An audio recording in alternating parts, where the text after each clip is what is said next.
Karen est blogueuse de voyage et chasseuse de trésors.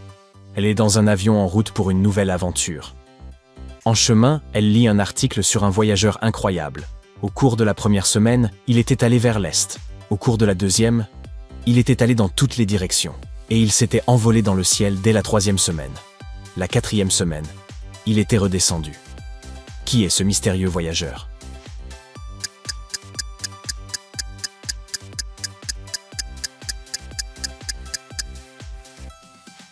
Un iceberg.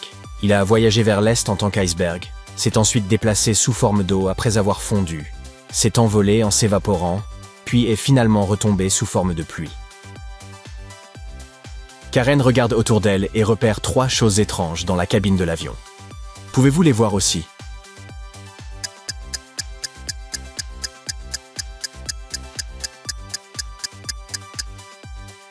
Ce passager a une ceinture ordinaire au lieu d'une ceinture de sécurité. Les bougies ne sont pas autorisées dans les avions. Et cette dame a 3 jambes. Karen reçoit un cadeau inattendu de l'un des passagers. L'objet a des mers sans eau, des côtes sans sable, des villes sans gens et des montagnes sans terre. Qu'est-ce que c'est?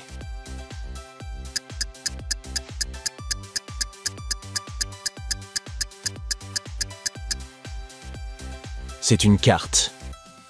Karen arrive dans un complexe hôtelier très chic. Dans le hall, 3 porteurs lui proposent de porter ses bagages. Pouvez-vous l'aider à choisir le bon gars?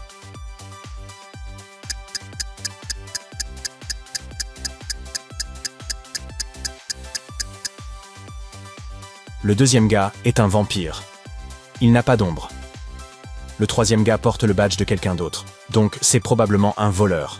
Par conséquent, Karen devrait se fier au premier gars. Karen dépose ses sacs dans sa chambre d'hôtel et monte sur le toit pour observer le ciel nocturne. Aujourd'hui, ces 10 étoiles se sont rassemblées dans une position unique. 5 lignes droites de 4 étoiles dans chaque ligne. Pouvez-vous deviner comment elles se sont alignées?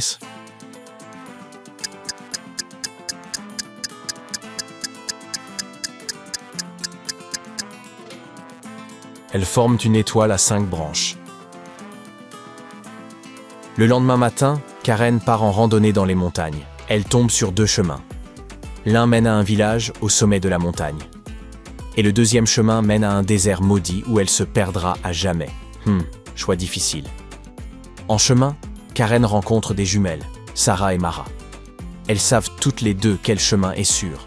Mais il y a un hic. Sarah dit toujours la vérité et Mara ment toujours. Karen ne sait pas qui est qui et elle ne peut leur poser qu'une seule question. Que devrait-elle leur demander?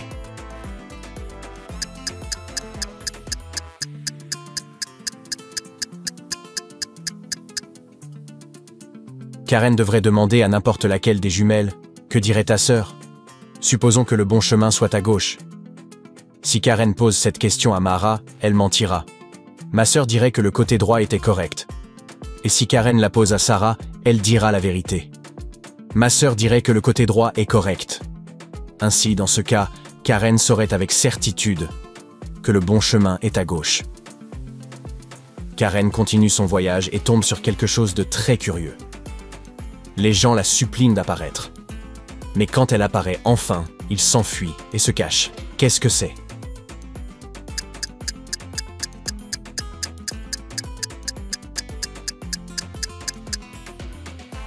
La pluie?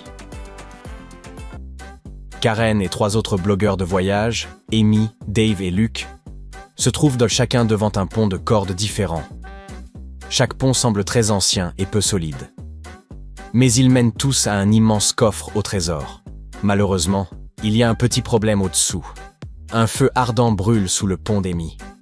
Il y a d'énormes blocs de glace sous le pont de Dave. Le pont de Karen est suspendu au-dessus de rosiers sauvages. Et une famille de crocodiles dort sous le pont de Luke. Un seul de nos gentils blogueurs a une chance de traverser le pont et de survivre.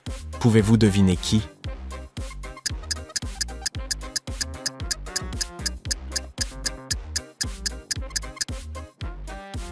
Les crocodiles peuvent se réveiller et attaquer Luke. Le chemin de Karen n'est pas sûr non plus. Que se passera-t-il si le pont s'effondre et qu'elle tombe dans les rosiers pleins d'épines? Et Amy ne devrait même pas essayer de traverser son pont. Le feu lui serait fatal. Dave est la seule personne à pouvoir traverser sans risque. Bien que l'obstacle glacé puisse être un défi, il est bien moins dangereux que les autres options. Dave traverse le pont, entre dans une grotte et voit un énorme coffre au trésor. Mais il est verrouillé. Pouvez-vous l'aider à déchiffrer la combinaison à 4 chiffres?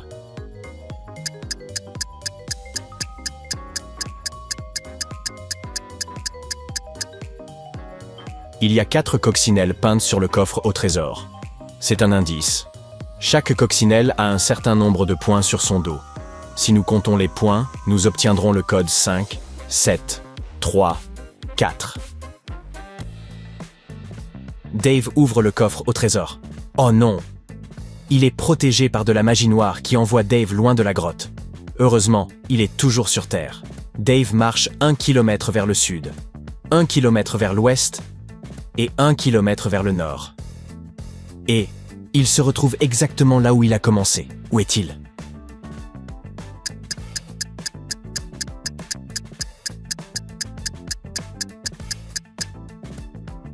Au pôle Nord. S'il se tient directement sur le pôle Nord et qu'il marche 1 km vers le sud, puis 1 km vers l'ouest, et enfin 1 km vers le nord, Dave reviendra au pôle Nord. Dave rencontre le Yeti local, Harry, et il lui demande de l'aide. Harry répond « Je peux utiliser ma magie pour te renvoyer.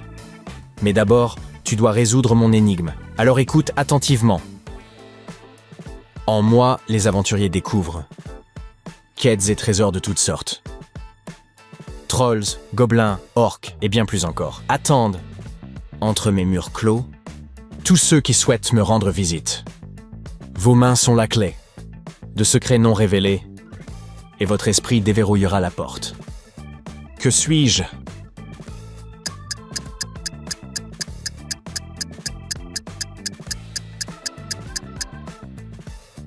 Prêt à entendre la bonne réponse? Un livre. Dave retourne à la grotte et attrape le trésor. Il est sur le point de partir. Mais soudain, il y a un tremblement de terre. La sortie est maintenant bloquée par des pierres. Dave erre et trouve 4 tunnels menant à l'extérieur. Il n'a qu'une seule chance de s'échapper. Il y a un lion affamé dans le premier tunnel. Le deuxième passage est recouvert de plantes toxiques, dont les émissions sont fatales pour tout insecte. À l'intérieur du troisième tunnel, il y a un réservoir rempli d'eau avec des piranhas. Et le quatrième tunnel est plein de scorpions venimeux. Quel tunnel est plus ou moins sûr?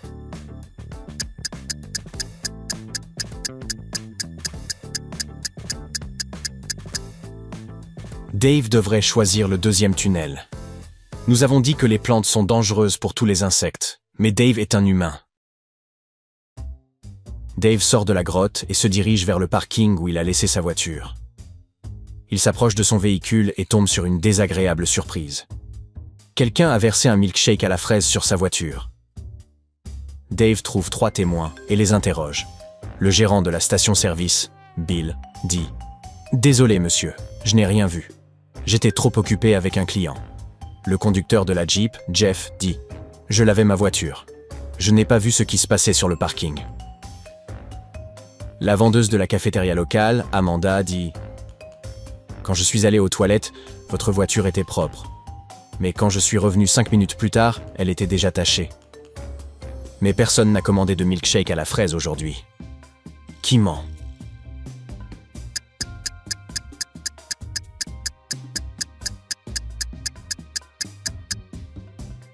L'histoire de Jeff est fausse. Jetez un œil à sa Jeep, elle ne vient pas d'être lavée. Dave prend la route. Au bout d'un moment, il décide de s'arrêter dans un motel pour faire une sieste. Il met le coffre au trésor sous le lit et s'endort. Quelques heures plus tard, Dave se réveille et découvre que le trésor a disparu. Mais le voleur a laissé une note.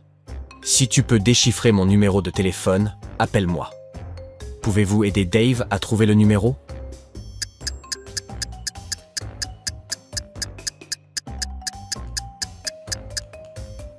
Le voici. 5, 3, 9, 7, 6, 8. Le voleur dit à Dave de venir récupérer son trésor à l'entrepôt local.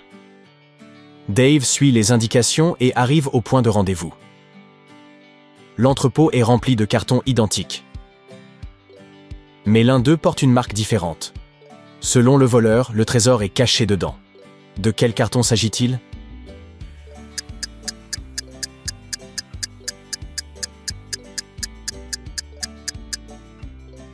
De celui-ci, une lettre est différente. Dave ouvre la boîte, mais elle est vide. Apparemment, le voleur faisait juste diversion. Dave sort en courant de l'entrepôt et voit 3 types charger des cartons dans leur voiture. L'un d'eux est suspect. Lequel et pourquoi?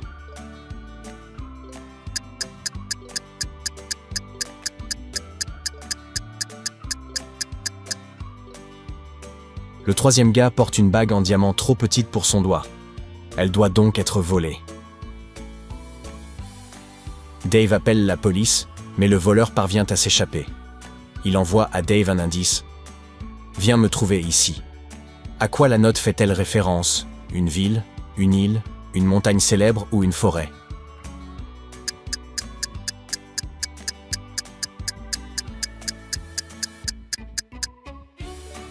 Une ville.